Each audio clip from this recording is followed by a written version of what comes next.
taking action. And we start with a manhunt in Mesa. Police looking for a clown, but we assure you this is no joke. The disturbing national trend now hitting really close to home. ABC 15's Sonu Wasu just talked to school officials. Sonu? Yeah, police have been taking these cases very seriously. In fact, we just got word from the Maricopa County Attorney's Office that 4 arrests have been made in this case, 4 juveniles arrested. We're still trying to get you that information. But here in Mesa, parents extremely worried, students here worried after they started getting some pretty direct threats talking about kidnapping kids and killing teachers on this Friday. One, we have extra security as well as police on campus to ensure everyone coming on and off campus are people who should be here. Close watch for a clown. It all started with these creepy pictures popping up on social media feeds targeting Red Mountain High School students. Much too soon for Halloween, it's a clown standing on a dark street. Caption reads, "Ready to play, Red Mountain kids?" Oh, no, I don't think it's funny at all. These clowns have led to school cancellations and lockdowns in several states. There have been reports of sightings, even attacks. Now, some kids don't want to go to school. Even parents are terrified. It's startling for me as a parent because I want to teach my kids to be brave and strong. And so I tell them, be brave and strong. But in the inside, I'm just dying inside. And I want to bring them home and lock them in their rooms and, not let them go outside. Now here's something that may give you the chills. It's not just Facebook or Twitter anymore. Some students have actually been getting private text messages on their cell phone. This creep says, "I'm a clown ready to kill you," even naming the principal. "I told Mr. Ryan if he locked down RM, I would clown him." Yeah, that's a little freaky. And again, we are learning 4 juveniles arrested in relation to clown threats made throughout Maricopa County. Still trying to find out if any of these kids are from Mesa and linked to the threats made here at Red Mountain High School.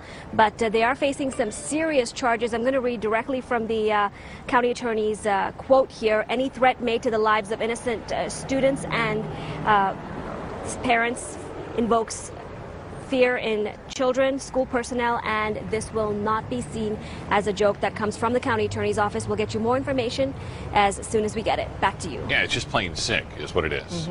Sonu, thank you. But you will have to deal with more red light cameras if you live in the Chandler area or you drive through there. Tonight, 2 more intersections are ready to snap your photo if you speed or run a red light. ABC 15's Megan Thompson talked with people who live in this area. She shows us where you might want to start slowing down. These cameras have already been up at intersections like this one, but the city is now under a new contractor. So this one at Alma School in Queen Creek and another one at Ray and Rural are getting reactivated. But people in the area say they're not too sure how they feel about it.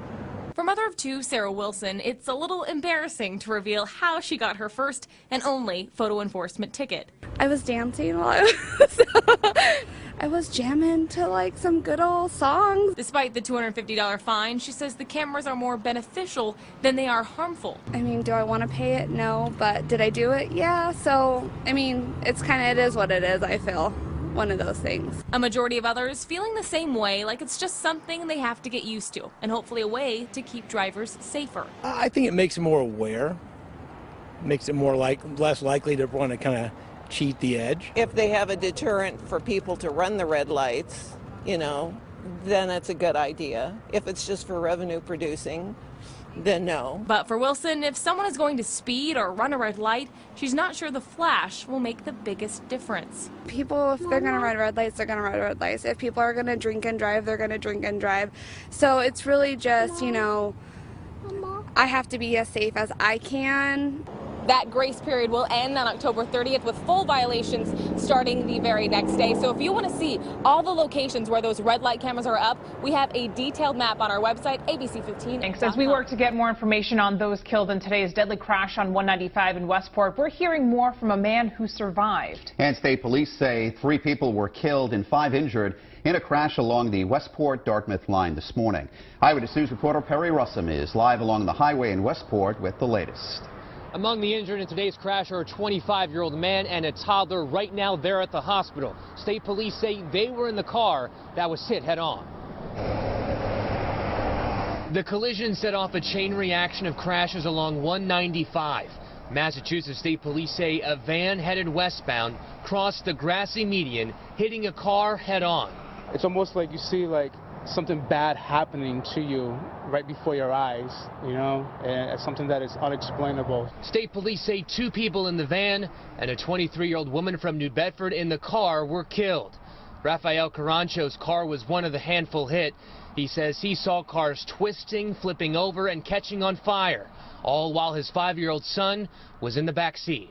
My son, you know, he's trying to figure out what exactly happened.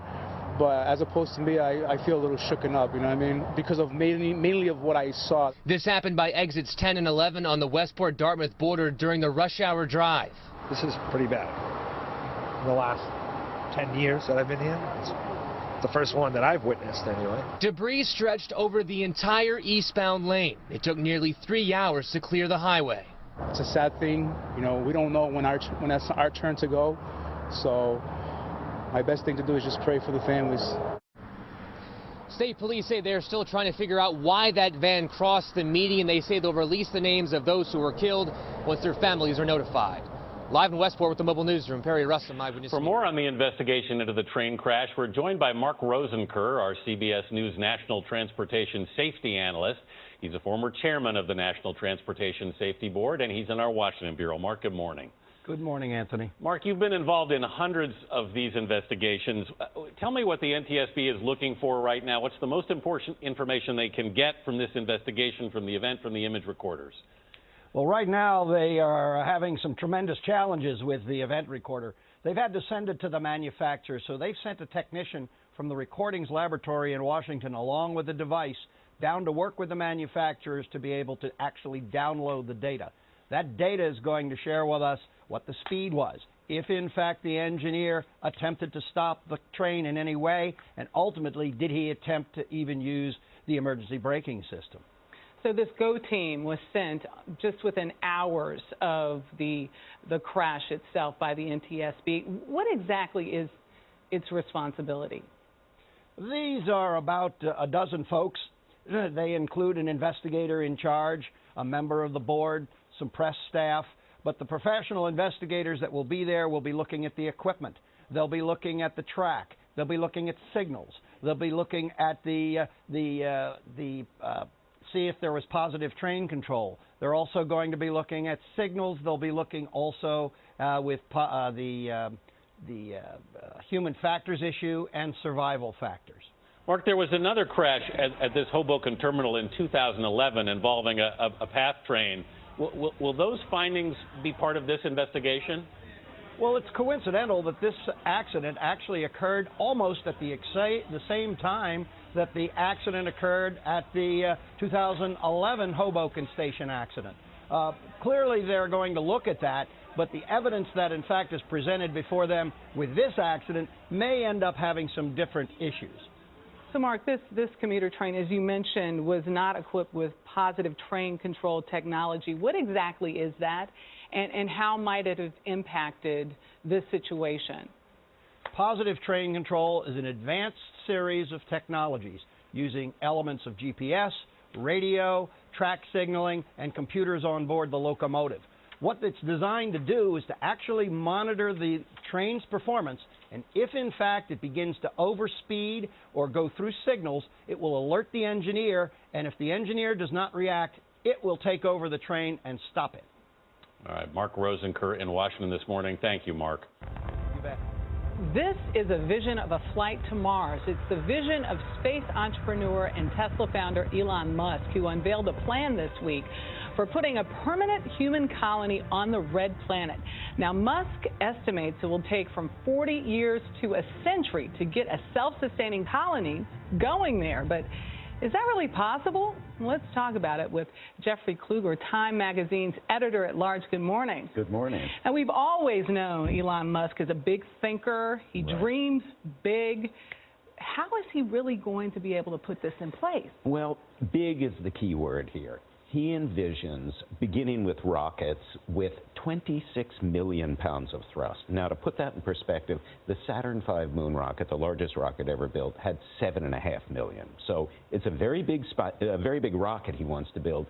His spacecraft would have room enough for 100 people in one spacecraft, and he would launch 1,000 of them at a time, sending 100,000 settlers out to Mars coming back, picking up the next 100,000 until 40 years have elapsed and he's got 1 million people on What are the odds, red. Jeffrey, that those people won't make it? Well, the odds are very, very good. And that's the mathematics of space travel always say that there must be, and it's a terrible thing to say, there must be casualties because space is hard. So when you're sending 1,000 spaceships out there with 100 people in each, there have to be fatalities. When you think about it, there are other challenges out there. Once they get there, the process, you've been there. Well, not there, a simulated version of it in Hawaii, but what were some of the challenges for you? Well, the challenges for me, I was there for just 24 hours. This is a wonderful facility called High Seas. It's 8,200 feet up on the slope of Mauna Loa volcano, and it's basically a simulated Mars facility. That's you we're looking at in That the suit. is me, and believe me, I did not want to give that spacesuit back. I almost shoved it in the overhead on the airplane. So I was there for just 24 hours, but there is a crew that just left after 1 year inside, and they live as if they're on Mars. They have a 20-minute light time delay in all of their emails because that's what it would take to get signals back and forth to Earth. They can't go outside without spacesuits, but it's a way of testing crew cohesion and crew psychology over the term of a long-term stay. The crew physicist with you says if you're claustrophobic, if you don't like people, if you can't adapt to a new environment, if you're a picky eater, you shouldn't do this. Yes, which is why I was only there for 24 hours because I thought, that's me. That's me. That's me. But it's a mental test, right? Yeah, it's absolutely a mental test, and this is something that I think is important. We just had this terrific experiment with Misha Kornienko and Scott Kelly. Time did our Year in Space series on their year in space, and that was mostly about the physiological challenges of being in zero-G for a year. Right. This is about the psychic challenges. The human mind is the true black box mystery of long-term space travel. We have no idea how it'll affect us. We have no idea how it'll affect us. Now, there is something called ice environments. Isolated, confined, and extreme. And polar stations are like that. Submarines are like that. But Mars is like that 40 million miles from Earth. It's a whole different experience. Yeah, you step outside. Yeah. It's over. It's over. Is colonizing another planet really inevitable? And if not Mars, what's the next viable? Well, here's the thing. I think it is inevitable because we are this idiosyncratic species, and going places is just how we roll. So I like that. And I think that's what we do. So I do think inevitably, maybe not in our lifetimes, we will colonize another planet. Within our solar system, Mars is really it. Mercury is too hot on one side, too cold on the other. Venus is hot enough to melt lead on the surface, so you don't want to be there. And the gas giants don't have any surface to stand on at all. So, you know, it's basically Mars or nothing. Jeffrey, quickly, your one-sentence takeaway from spending a day on simulated Mars. I would so go back, but I need better food. And I need toilets that flush. Jeffrey Kluger, thank you. Thank you.